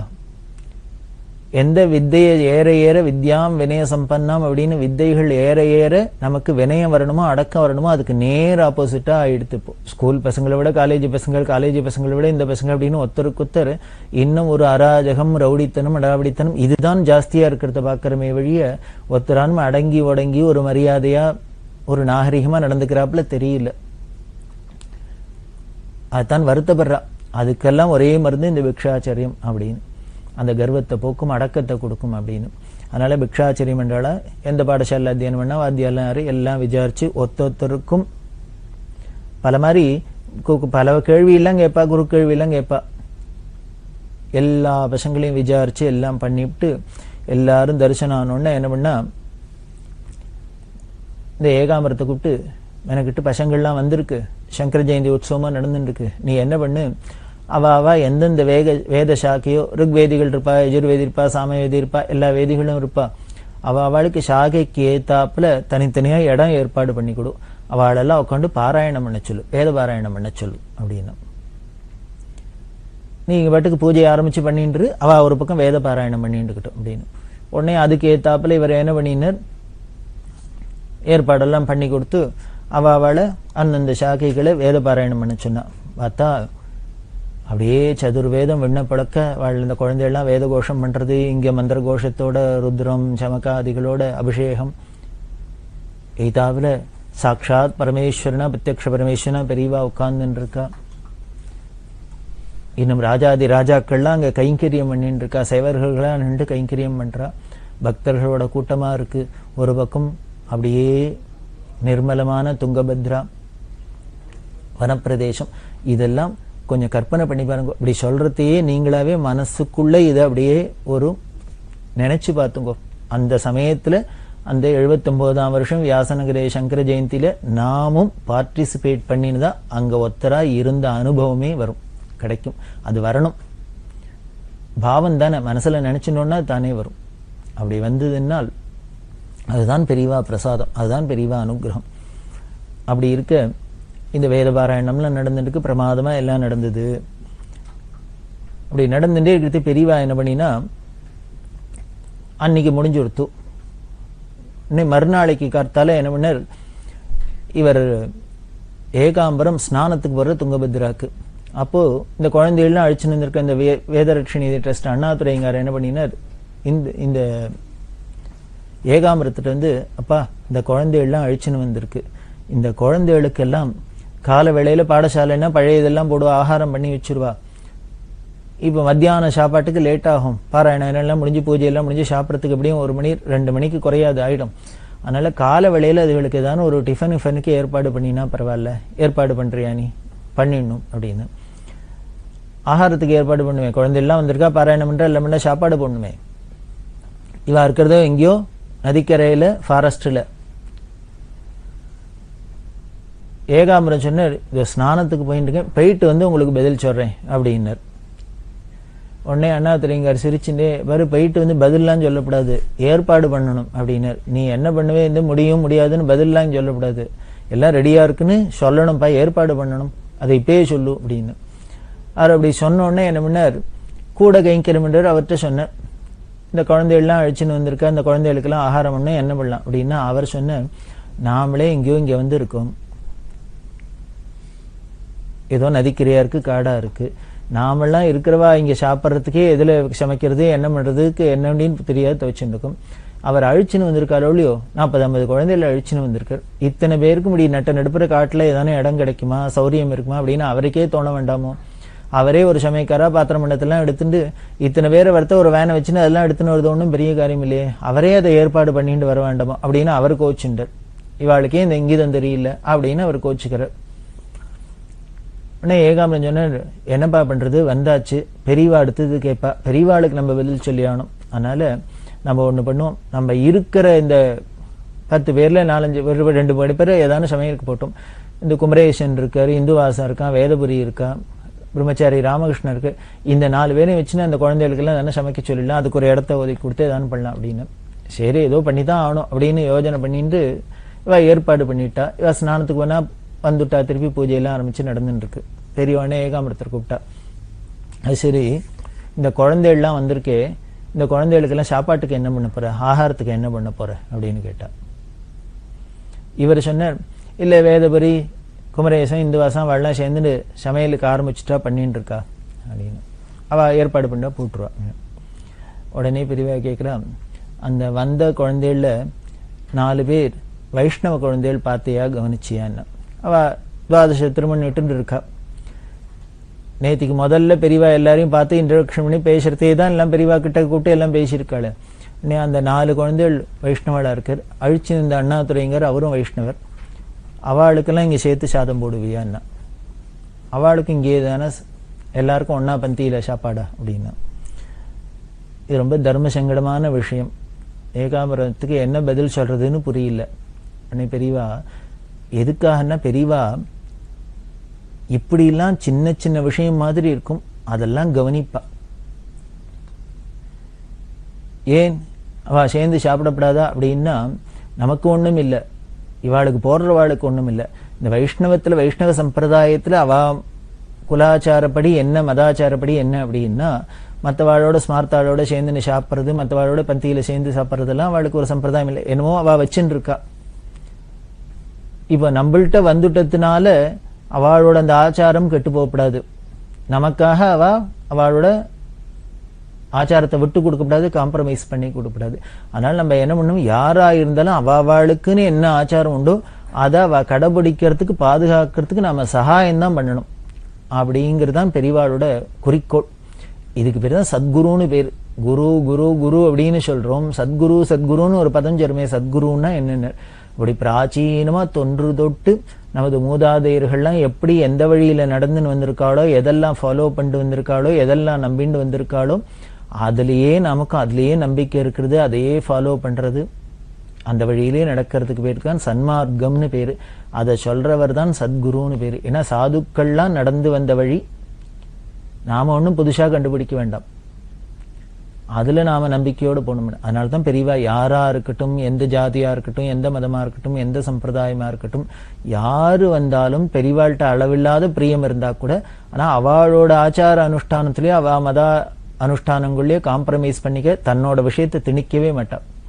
அவ அதை காம்ப்ரமைஸ் பண்ணிக்க ரெடியா இருந்தா கூட பெரியவா விட மாட்டா. அதுதான் பெரியவாள்கிட்ட. அதனால்தான் எல்லாருக்கும் பெரியவாள்கிட்ட அப்படி ஒரு பிரேமம் வந்தது. நாமளா இருந்தா பொதுவா என்ன பண்ணுவோம், நம்மளோட விஷயத்தையே அடுத்த வாழ்க்கும் திணிக்கிறதுக்கு பார்ப்போம். நம்மள்ட்ட யாரானு வந்தா உடனே நம்ம பக்கம் அதை இழுத்துக்கிறதுக்கு பார்ப்போம், கன்வெர்ட் பண்ணதான் பார்ப்போம். ஆனா பெரியவாள்கிட்ட அந்த பிசினஸே கிடையாது. அதனாலதான் சொல்றா. அப்ப என்ன பண்றதுன்னு, உடனே நீ என்ன பண்ணு, ஹாஸ்பிட்டல்ல தோளப்பாச்சார்னு வைஷ்ணவர் இருக்க, நீ போய் கேட்டுன்னு வந்தியே, அந்த தோளப்பாச்சாருக்கு 96 வயசு ஹாஸ்பிட்டல்ல இருக்கார். நீ என்ன பண்ணு, அவ வைஷ்ணவா, இந்த 4 குழந்தைகள் அண்ணாதுரைங்க இவாளுக்கெல்லாம் கார் ஏற்பாடு பண்ணு, தினம் அங்க போய் சாப்பிட்டுட்டு வர சொல்லு, 2 வேளையும் 3 வேளையும் அதுக்கு ஏற்பாடு பண்ணு அப்படின்னா. உடனே அங்க போய் சொல்ல அவர் பரம சந்தோஷப்பட்டார். பெரியவா இப்படி எல்லாம் பார்த்து பண்றாளே அப்படின்னு சொல்லி, இப்படி நான் எல்லாரும் இங்க வந்து இருக்கட்டும் அப்படின்னு சொல்ல அப்படி ஏற்பாடு பண்ணப்பட்டது. இதுதான் பெரியவாளோட ஸ்பெஷாலிட்டி அப்படின்னு சொல்லி, இன்னும் என்ன தொடர்ந்து சுவாரஸ்யம் அப்படிங்கிறத நாம அனுபவிக்கலாம். பெரியவா சரணம். இந்நிகழ்ச்சியின் அடுத்த பகுதி நாளை மாலை இதே நேரத்தில் ஒளிபரப்பாகும். பெரியவா சரணம். பெரியவா சரணம். அடுத்த நிகழ்ச்சி திருவாசக இன்னிசை. வழங்குபவர் ஸ்ரீ சத்குருநாத தேசிகர் அவர்கள். பெரியவா சரணம். திருச்சிற்றம்பலம். திருக்கோத்தும்பி பூயேறு கோனும்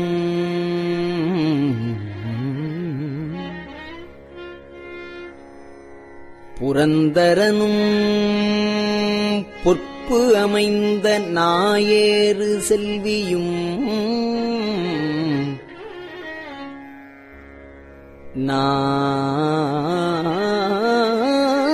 நாரணனும்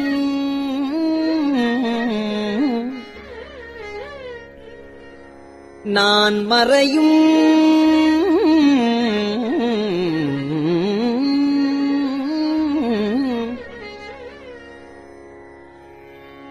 மாயேறு சோதியும்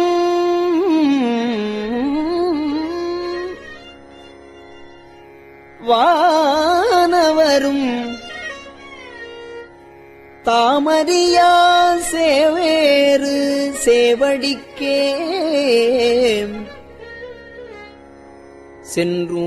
சென்றூதாய் கோத்தும்பி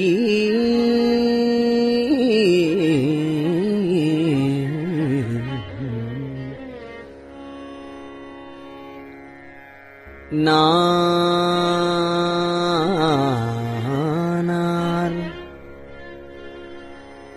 என் உள்ளமார்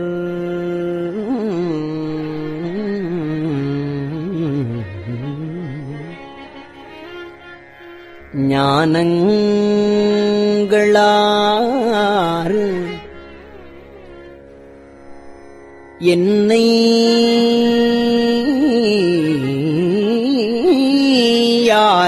யாரறிவார் வானோர்பிரான் என்னை ஆண்டிலனேல் மதிமயங்கி ஊனார் உடைதலையில் உண்பலிதேர் அம்பலவல் தேனார் கமலமே சென்றூதாய் அம்பலவன் தேனார் கமலமே சென்றூதாய் கோத்தும்பி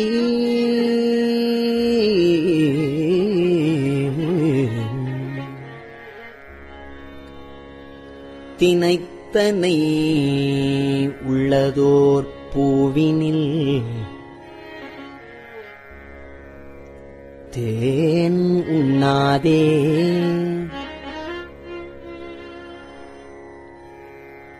நினைத்தொரும்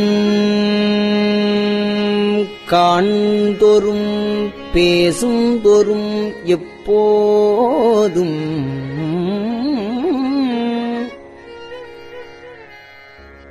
அனைத்தலும்பு உள்நக ஆனந்தத்தேன் சொரியும் குனிப்புடையானுக்கே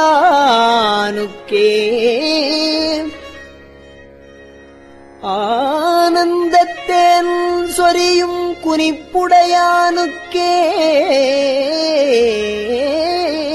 சென்று ஊதாய் கோத்தும்பி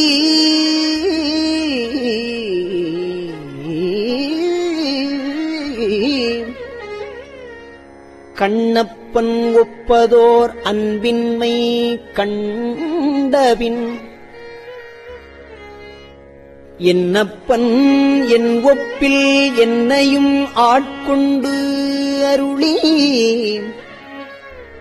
வண்ணப் பணித்து என்னை வா என்ற வான்கருணை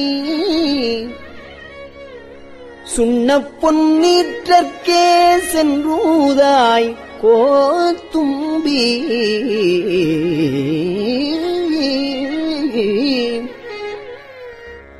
அத்தேவரு தேவர் அவரு தேவர் என்று இங்கன்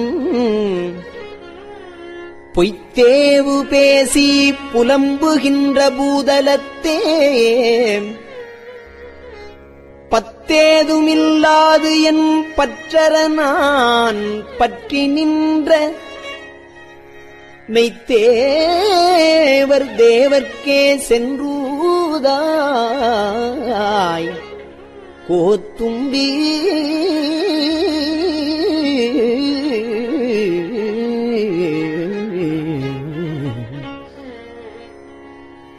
வைத்த நிதி பெண்டில் மக்கள் குலம் வைத்த நிதி பெண்டில் மக்கள் குலம் கல்வி என்னும் பித்த உலகில் பிறப்போடு இறப்பு என்னும் வைத்த நிதி பெண்டில் மக்கள் குலம் கல்வி என்னும் பித்த உலகில் பிறப்போடு இறப்பு என்னும் சித்த விகார கலக்கம் தெளிவித்த சித்த விகார கலக்கம் தெளிவித்த வித்தக தேவர்க்கே சென்றுதாய் கோத்தும்பி வித்தக தேவர்க்கே சென்றுதாய்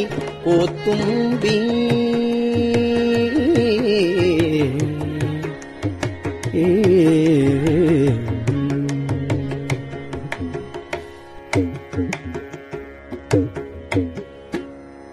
சட்டோ நினைக்க மனத்து அமுதாம் சங்கரனை கெட்டேன் மறப்பேனோ கேடுபடா திருவடியை பொட்டாத பாவித் தொழும்பரை நாம் உருவறியோ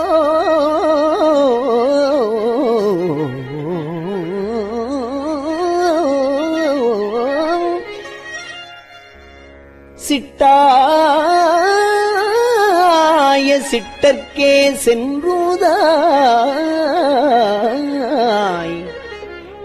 கோத்தும்பி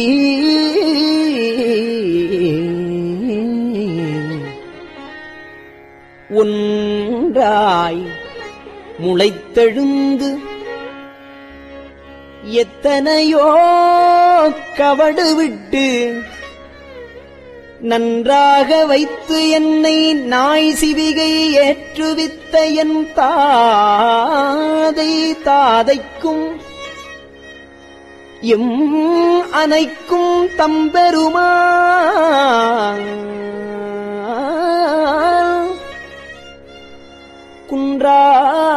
குன்றாத செல்வர்க்கே சென்றுதாய்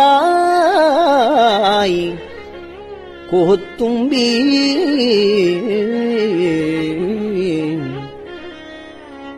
கரணங்கள் எல்லாம் கடந்து நின்ற கரைமிடற்றன் கரணங்கள் எல்லாம் கடந்து நின்ற கரைமிடற்றன் சரணங்களே சென்று சார்தலுமே தான் எனக்கு மரணம் பிறப்பு என்ற இவை இரண்டில் மயக்கறுத்த கருணை கடலுக்கே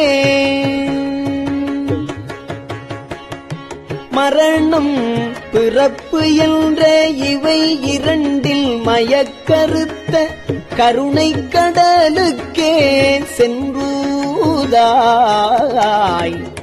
கோத்தும்பி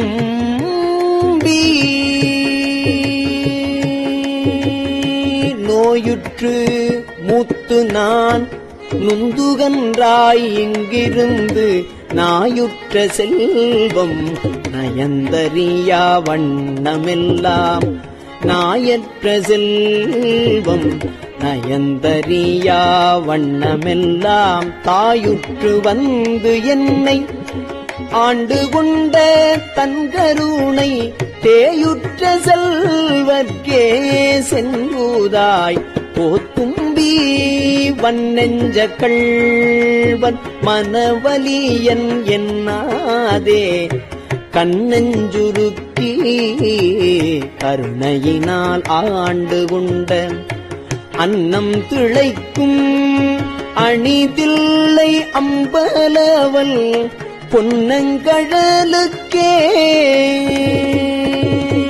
அம்பலவல் பொன்னங்கழலுக்கே தில்லை அம்பலவல் பொன்னங்கழலுக்கே சென்றுதாய் கோத்தும்பி நாயேனை தன்னடிகள் பாடுவித்த நாயகனை நாயேனை தன்னடிகள் பாடுவித்த நாயகனை பேயேனது உள்ள பிழை பொறுக்கும் பெருமையனை சீயேதுமில்லாதன் செய்வணிகள் கொண்டருளும் சீயேதுமில்லாது என் செய்வணிகள் கொண்டருளும் தாயான ஈசர்க்கே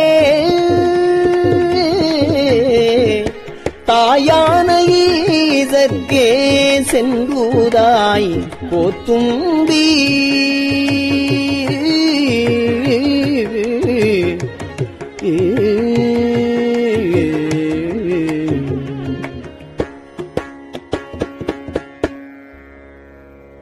நான் தனக்கு அன்பின்மை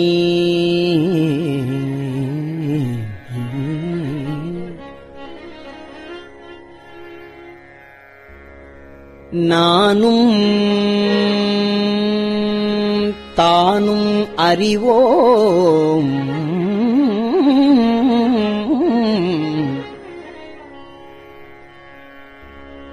நான் தனக்கு அன்பின்மை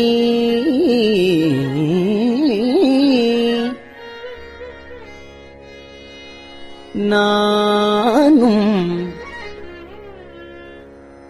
தானும் அறிவோம்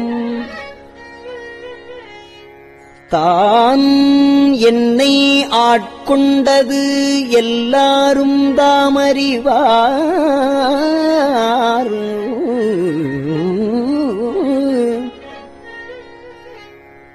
ஆன கருணையும் அங்குற்றேதான் அவனே கோன்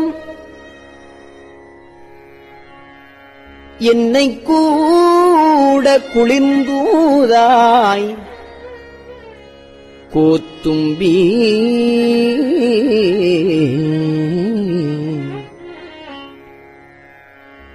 கருவாய் உலகினுக்கு அப்புறமாய் இப்புறத்தே மறுவார் மலர்க்குழல் மாதினோடும் வந்தருளி அருவாய் மறைவயில் அந்தணனாய் ஆண்டு கொண்ட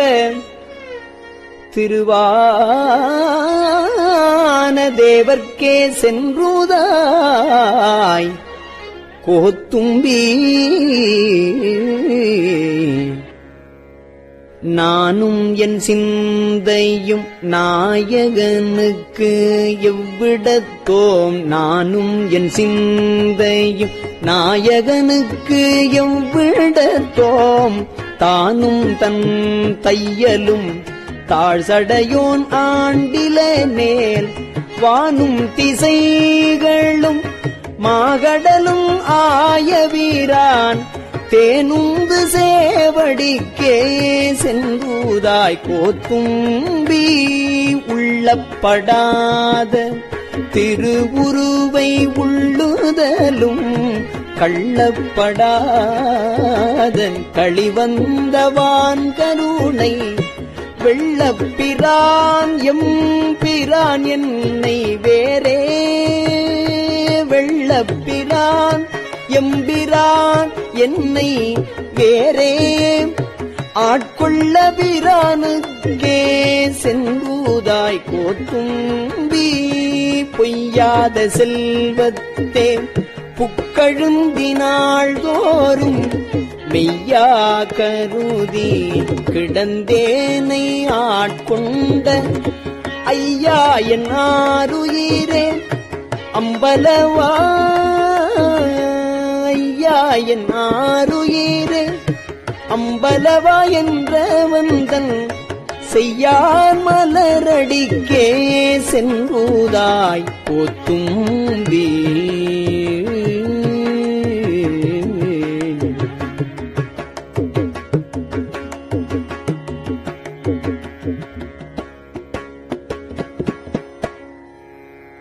தோலும் துகிலும் குழையும் சுருள் தோடும் பால் வெள்ளை நீரும் பசுஞ்சாந்தும் பைங்கிளியும் சூலமும் தொக்கவளையும் உடைத்தொன்மை கோலமே நோக்கி குளிர்ந்தூதாய் கோத்தும்பி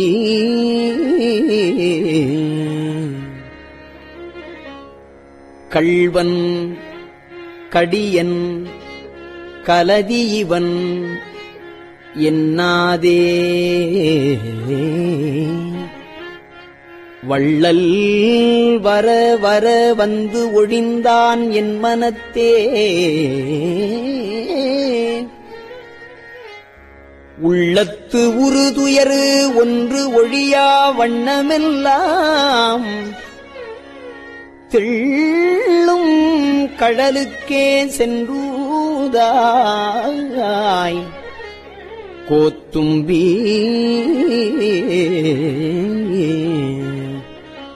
பூமேல் அயனோடு மாலும் புகழரிது பூமேல் அயனோடு மாலும் புகழரிதென்று ஏமாறி நிற்க அடியேன் இருமாக்க பூமேல் அயனோடு மாலும் புகழரிதென்று ஏமாறி நிற்க அடியேன் இருமாக்க நாய் மேல் தவிசிட்டு நன்றாய் பொருட்படுத்த நாய் மேல் தவிசிட்டு நன்றாய் பொருட்படுத்த தீமேனியானுக்கே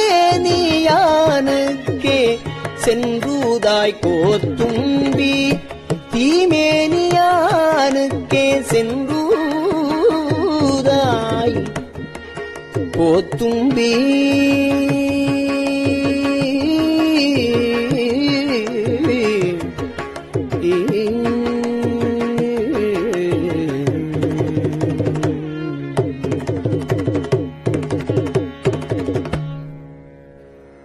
திருச்சிற்றம்பலம்.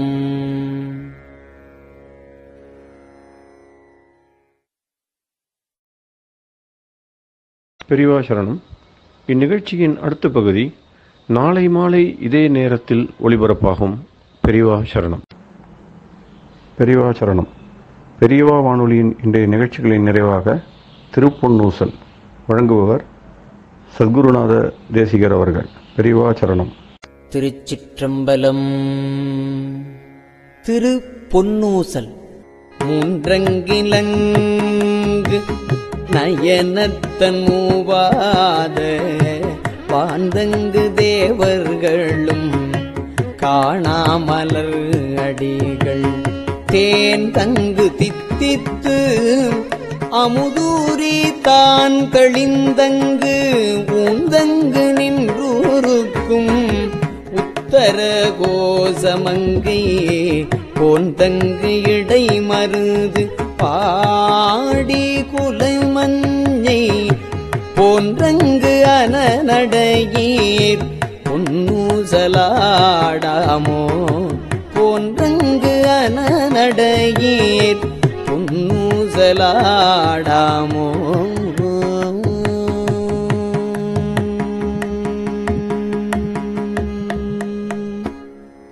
திருச்சிற்றம்பலம்.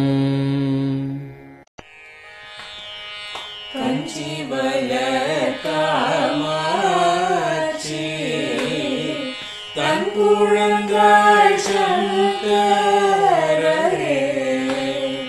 கஞ்சிவல காமாட்சி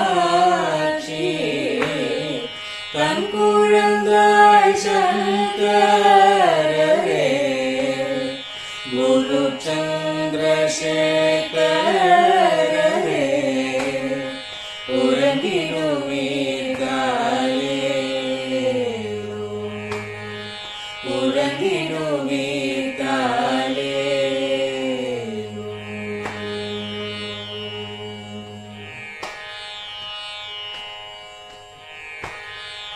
ஆதிகுரு சங்கரராய் அன்றொரு நாள் வந்தவரே அறுபத்து எட்டாகும் ஏகபதி காலே ஏழுலகும் பூப்பவரே காப்பவரே கடப்பவரே எல்லோர்க்கும் அருள்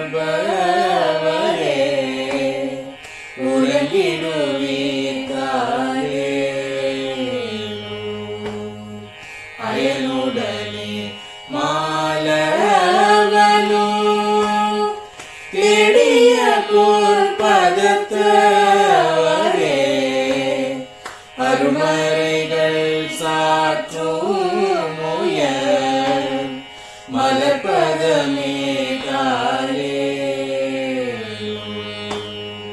முக்தி நிலை எய்திடவே சக்தி தரும் சத்குருவே முக்தி நிலை எய்திடவே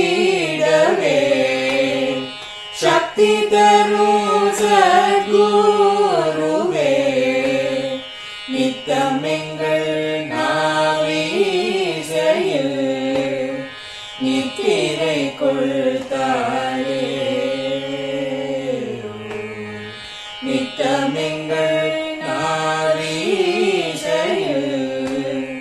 நித்திரை கொள்தாளே நித்தமெங்கள் நாவீசையில் நித்திரை கொள்தாளே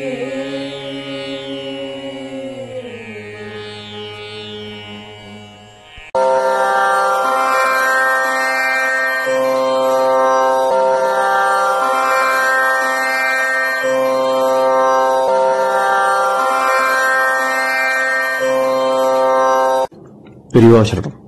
பெரியவா வானொலியின் மாலை நிகழ்ச்சிகள் இத்துடன் நிறைவடைகின்றன. எமது அடுத்த ஒளிபரப்பு நாளை காலை இந்திய நேரப்படி 6 மணிக்கு துவங்கும். பெரியவா சரணம்.